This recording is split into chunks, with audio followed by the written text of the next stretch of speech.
Welcome to पढ़ाई की पोटली दोस्तों. This is the place where we conquer our concepts. तो दोस्तों देखते हैं आज हमारी पोटली में से कौन सी कहानी निकलेगी. आज का चैप्टर यानी कि कहानी जिसको आज हम लोग कॉन्कर कर लेंगे उसका नाम है socialism in Europe and the Russian revolution. तो दोस्तों फ्रेंच रेवोल्यूशन में बेसिकली हुआ क्या था. जो हमारी पावर थी वो क्लर्जी यानी कि पंडित जी, गुरु जी, प्रीस्ट और नोबिलिटी यानी कि किंग, राजा एक्सेट्रा से छिन करके हम जैसे चूहों, यस आपने बिल्कुल सही सुना मेरे दोस्तों, हम जैसे चूहों यानी कि कॉमन मैन के पास आ गई थी. Don't underestimate the power of a common man. तो दोस्तों इस फ्रेंच रेवोल्यूशन ने लोगों के दिमाग की घंटी को बजा दिया था. हर फिलोसोफर यानी यहाँ तक कि इंडियन फिलोसोफर्स भी इसके बारे में डिस्कस करने लगे थे, जैसे Raja Ram Mohan Roy and etcetera etcetera, कि ये इतना बड़ा चेंज है जहाँ पे इतनी सारी चीज़ें हो रही हैं. तो फिर हर जगह इसके बारे में कमिटीज़ बनने लगी, वो बनने लगे और वहाँ पे डिस्कशंस होने लगे. तो अब जब इतना बड़ा चेंज एकदम से सोसाइटी में आता है तो हर कोई इसे ब्लाइंडली एक्सेप्ट नहीं कर लेता है. कुछ उसके प्लस पॉइंट्स बताते हैं, कुछ उसके नेगेटिव पॉइंट्स बताते हैं. एंड कुछ उसको कहते हैं कि ये सही है. तो इसी वजह से इस चेंज को, ये जो चेंज का प्रोसेस होता है उसको सही कहते हैं. तो इसी चीज़ों ने यूरोप की सोसाइटी को 3 हिस्सों में यानी कि 3 तरीके के लोगों में बांट दिया, for about which we will study in the next. So दोस्तों जैसा मैंने कहा हमारे जो पीपल थे यानी कि जितने भी पीपल्स थे वो 3 उसमें डिवाइड हो गए थे, लिबरल्स, रैडिकल्स एंड कंजर्वेटिव्स. सो जो हमारे लिबरल्स थे दे वर, जैसा कि आप देख रहे हैं बड़े मॉडर्न टाइप के लोग थे.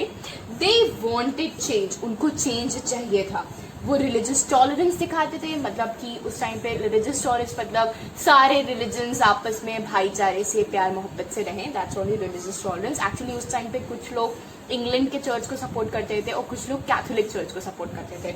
So this was the difference. तो वो चाहते थे कोई रिलीजियस मतभेद ना हो किसी में भी. And they argue for a representative form of government with a proper parliament, and they argued for a judiciary who could check the powers of the government. मतलब एक judiciary हो जो उनके powers को देखती रहे कि वो सही कर रहे हैं कि गलत कह रहे हैं. बट हाँ दोस्तों वो मोनार्की को अपोज करते थे. Of course they wanted to protect right of individuals against government, और वो नहीं चाहते थे राजा वाजा टाइप का राज हो उस टाइम पे.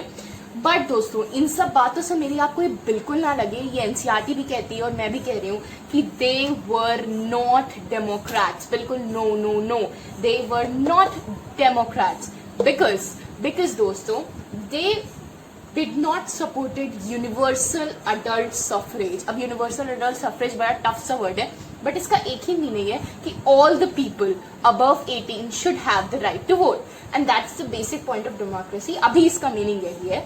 तो all the people should have the right to vote. तो बट दोस्तों ये इस चीज को सपोर्ट नहीं करते थे. And they argued that only men with property, मतलब पैसे वाले, मतलब like they were such, they were like कि बस पैसा पैसा, ओनली मेन विद प्रॉपर्टी. मतलब उनको लगता था जिसके पास पैसा उसी के पास दिमाग है वही लोग गवर्नमेंट को इलेक्ट कर सकते हैं और अच्छे तरीके से देश को चला सकते हैं. तो only men with property should vote, and very bad, this very bad, women should not vote. And this was like their thinking.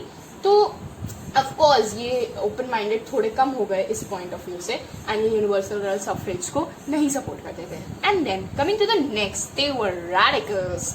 And so अब जो हमारे रैडिकल्स थे they were like very cool people, they were feminist and stuff. Okay, so they argued, the first point was कि जो उनकी government हो वो majority population से बनी हो. जो गवर्नमेंट हो वो मतलब अगर देश में 80% हिंदूज हैं तो हिंदूज की गवर्नमेंट हो. तो ये चीज को सपोर्ट करते थे, government made on majority of population.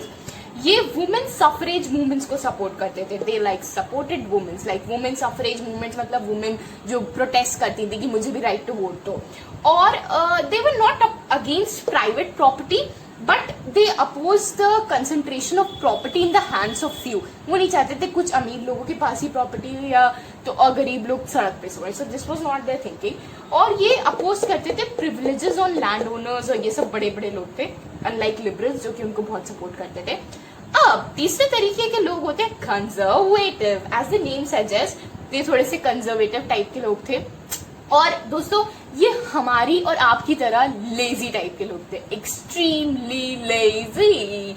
So conservative चाहते थे कि भैया हमको कोई चेंज नहीं चाहिए, ना ना ना ना, I don't not want any changes, and that was there thinking. But after French revolution उनको लगा भाई साहब सोसाइटी में कुछ तो बहुत बड़ा हुआ, और अगर हम अब पीछे रह जाएंगे और यूरोप की बाकी कंट्रीज में चेंजेस नहीं आ जाएंगे तो यूरोप डेवलप नहीं कर पाएगा। And then they started arguing कि ठीक है भैया, अब after French revolution they thought कि हाँ भाई साहब some changes are needed, they are absolute necessary. तो वो कहते थे कि चेंजेस हों, अब वो चाहते थे some changes are should be done but the process of change should be slow, वो धीरे धीरे होने चाहिए, and the countries past should be respect, उसको रिस्पेक्ट कर करके चेंजेस को होना चाहिए। So these were the 3 kinds of people. So industrial and social changes in the time of mid-19th century, this is our topic which we need to cover. So अब basically उस time पे, let's begin this story.